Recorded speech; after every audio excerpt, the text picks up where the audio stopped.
حضور اکرم صلی اللہ علیہ وسلم کے پاس ایک جماعت آئی، انہوں نے سوال کیا کہ آسمان سے کتاب اتار کر ہمیں دکھائیں۔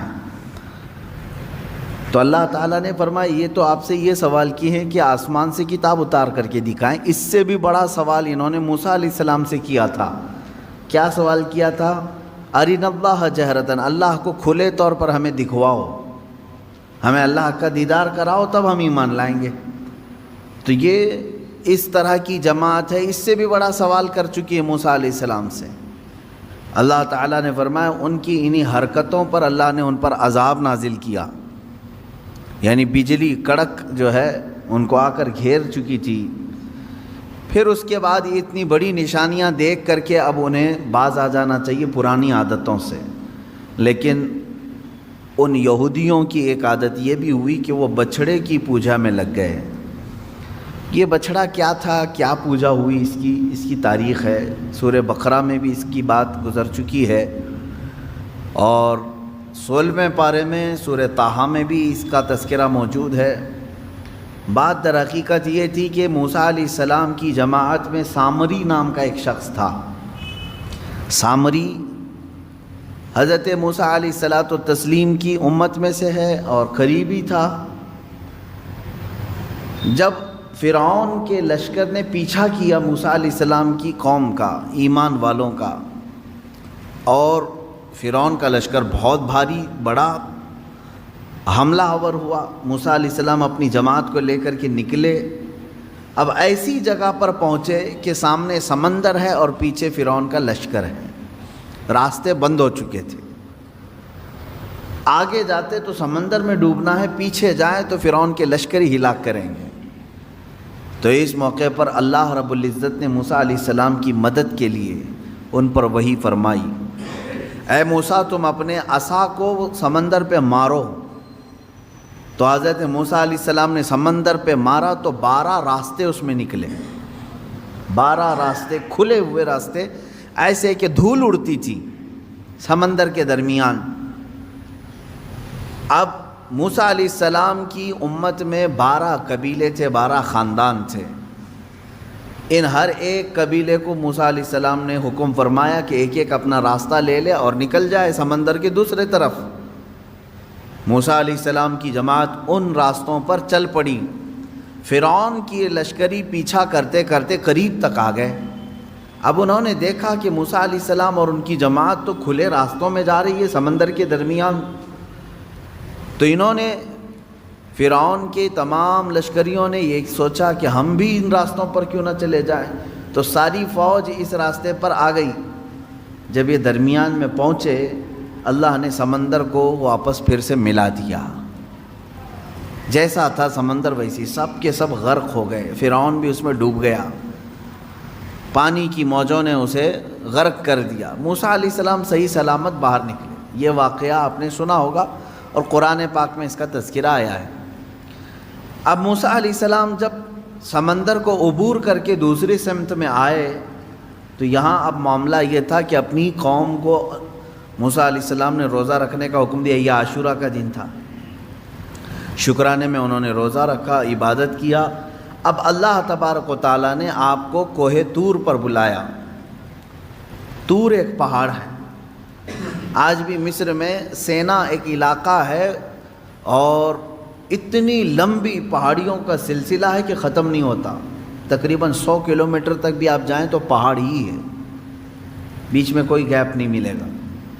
یہ پہاڑیوں کا سلسلہ ہے اور انہی میں سے ایک پہاڑ ہے سینا، اس کو طور سینا اس کو کہتے ہیں۔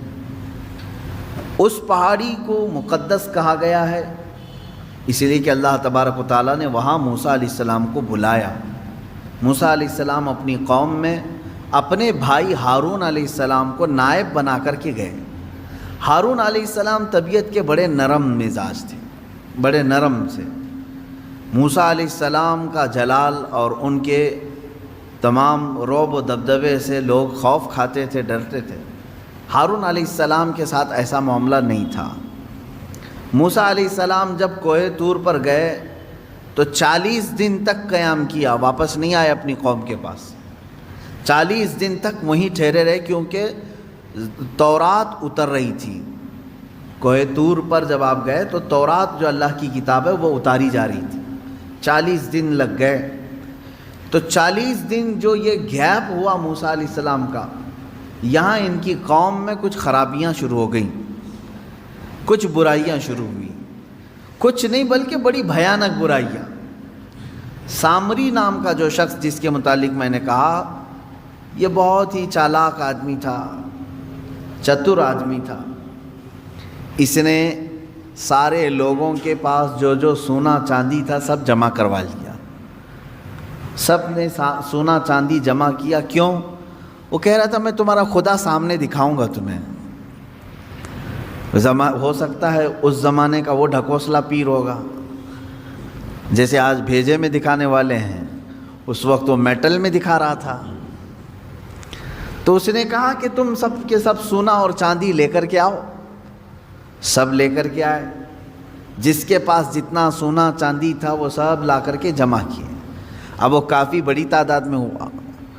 اب سامری نے کیا کیا، یہ سونا چاندی سب کا لے کر کے میلٹ کیا، اس کو میلٹ کیا، گرما کر کے پگھلایا، پگھلا کر کے اس سے ایک بچھڑا بنایا، بیل کا بچہ۔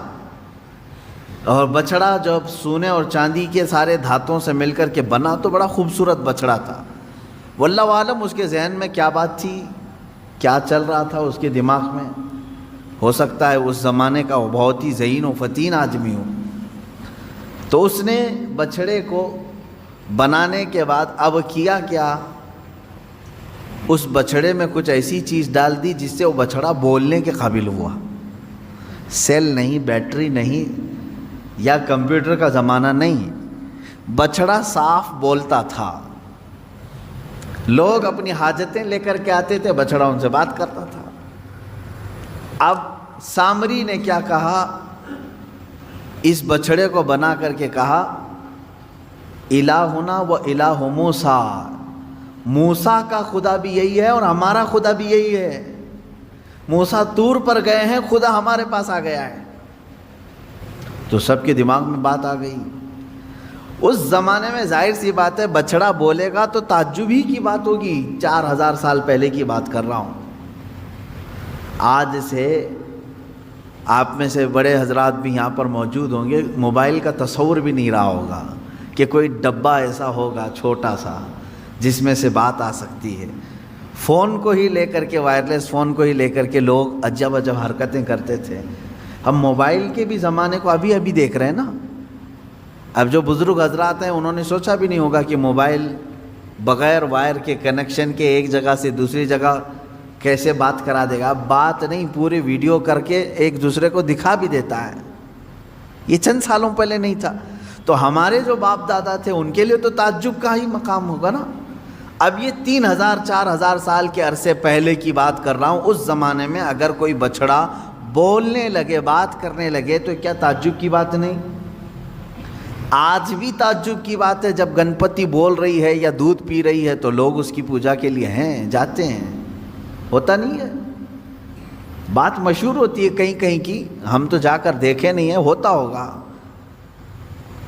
ہمیں تو معلوم نہیں ہے۔ لیکن آج بھی اس ترقی یافتہ زمانے میں بیٹری کا زمانہ ہے، سیل کا زمانہ ہے، الیکٹرانک ساری چیزیں آ گئی ہیں، لیکن اکا دکا خبریں آج بھی کسی گاؤں سے آتی ہیں کہ فلاں بھگوان دودھ پی رہے ہیں یا لڈو کھا رہے ہیں، تو لوگ یقین بھی کرتے ہیں اور اس کی طرف چڑھاوے زیادہ بھی ہوتے ہیں۔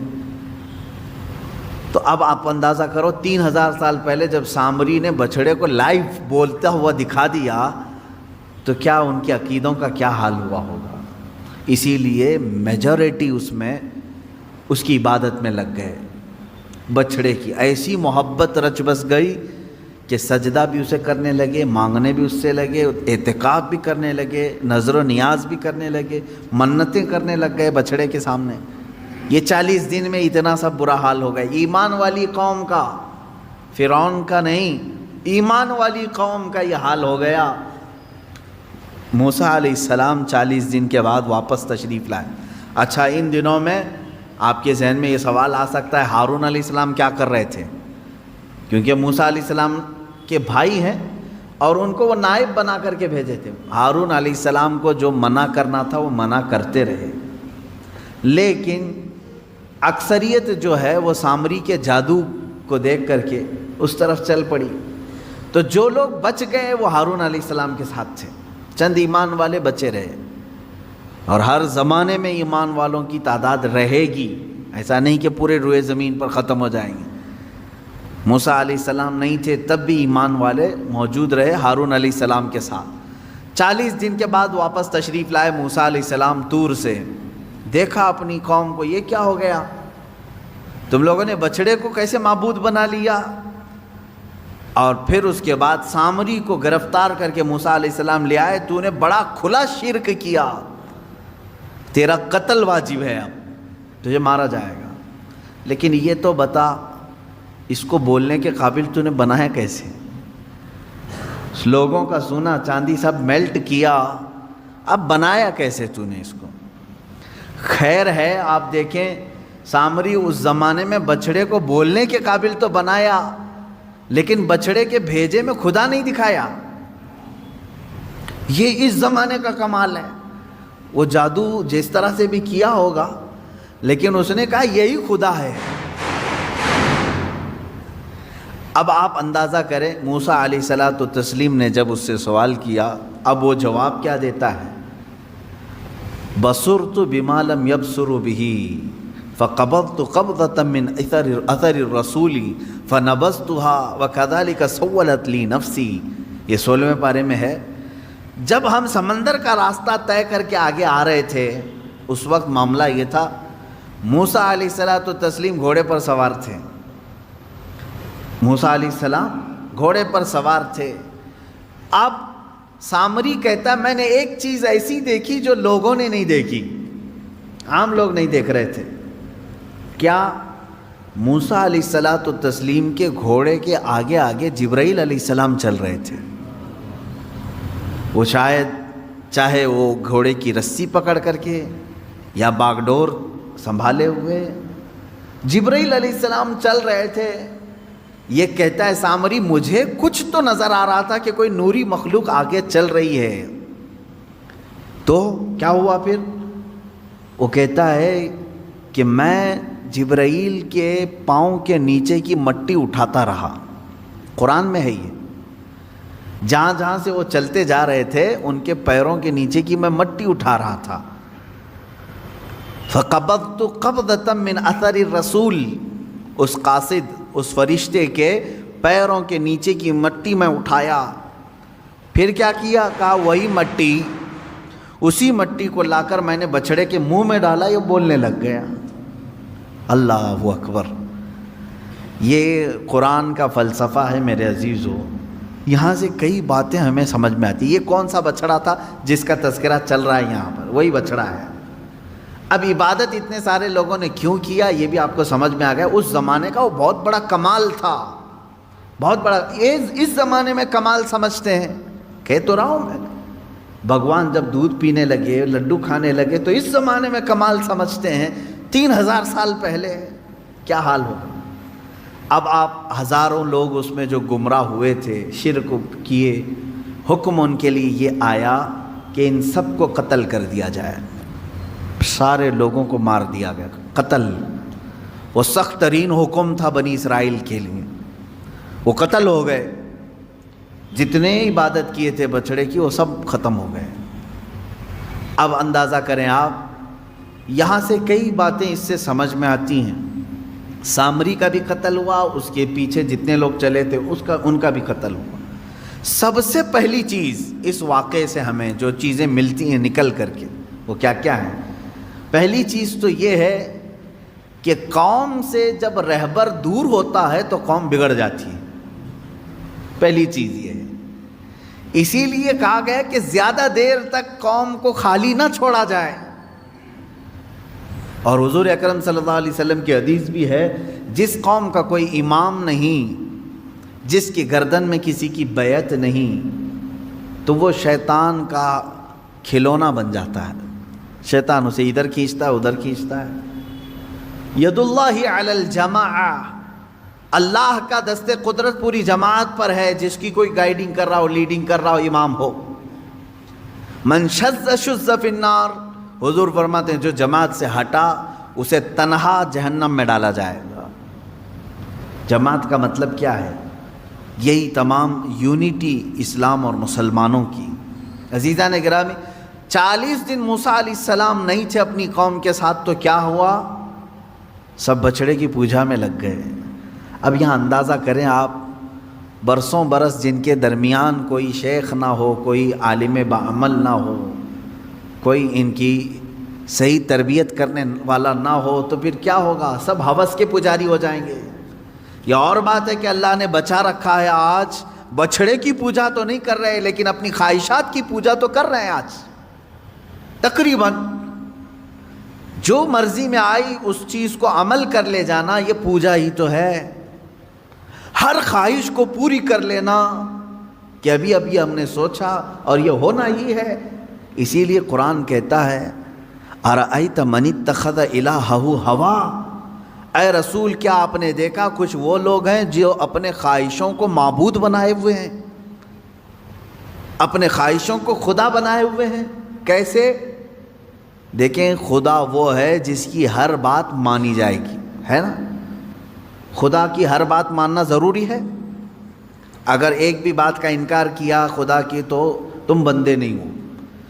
خدا کی ہر بات مانی جاتی ہے جس طرح سے، اس طرح بعض بندے ایسے ہیں جو اپنی طبیعت کی ہر بات ماننے کو تیار ہیں۔ نہ مانو ہر بات اس کی، ہر بات اس کی نہ مانو، اور اس کو تم خدا کا درجہ دو گے تو ہوگا کیا؟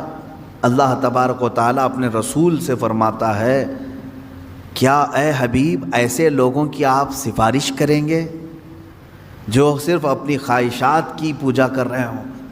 عزیزان گرامی وقار، جس طرح سے بنی اسرائیل بچڑے کی پوجا میں لگ گئے، مجھے ایسا لگتا ہے اس دور میں بہت سارے لوگ اپنی خواہشات کی پوجا میں لگ گئے۔ انہیں کسی چیز کی خواہش تھی جس کی وجہ اس کو پورا کرنے کے لیے وہ ہر کام کرنا کے لیے تیار ہے۔ ایک کرسی چاہیے، ایک کرسی چاہیے، یہ تمہاری خواہش ہے۔ اب یہ کرسی کی خواہش تم سے ہر کام کرا لیتی ہے، یہ عبادت نہیں ہے تو اور کیا ہے؟ تم اپنی خواہشات کی بات، ایک وقت کا تمہیں گوشت چاہیے تھا کھانے کے لیے، پیسے نہیں تھے، لیکن خواہش کو پوری کرنا ہے، یہی خواہشات نے تمہیں چوری کرایا یا دھوکہ دلوایا، دھوکہ دینے پر آمادہ کیا۔ یہ تمام چیزیں کر کے تم اس برتن تک پہنچتے ہو جو تمہاری خواہش ہے۔ ہر خواہش کو پوری کرنا ضروری نہیں۔ اب ایک بات اس واقعے سے ایک جو سب سے بڑا سبق ملا وہ یہ ہے کہ قوم کے درمیان ان کا رہبر، اس کا ہونا ضروری ہے، اور قوم بغیر رہبر اور رہنما کے، بغیر عالم دین کے نہ رہے۔ وہ انبیاء تھے اور علماء نائب انبیاء ہیں۔ ہر جماعت میں، ہر قوم میں، ہر محلے میں ایک عالم کا ہونا ضروری ہے جو ان کی اصلاح کرے، ان کی تربیت کرتا رہے، اور ان کو برسوں برس چھوڑے رہو گے تو دلوں میں زنگ لگ جائے گا جو آج ہو رہا ہے۔ دوسری چیز اس واقعے سے یہ بھی پتہ چلتی، یہ ایک تو 40 دن کا گیپ جو اس قوم کو شرک میں لے آیا، دوسرا اس سے جو ملتا ہے کہ قوم ہمیشہ جو ہے چمتکار کو، جو دکھنے والی ہے اس کی طرف بڑھ جاتی ہے، ہمیشہ ہوتا ہے۔ کیونکہ ہارون علیہ السلام تھے جماعت میں تو آپ نے ایسا کچھ دکھایا نہیں، یعنی بولتا ہوا بچڑا، بولتا ہوا کتا دکھایا نہیں، جبکہ وہ بھی نبی ہیں۔ اور سامری نے دکھا دیا تو قوم نے کس کی طرف رخ کیا؟ سامری کی طرف۔ اس سے پتہ یہ چلتا ہے اکثر لوگ جو ہے اس چیز کی طرف اٹریکٹ ہوتے ہیں جو چمک رہی ہے چیز۔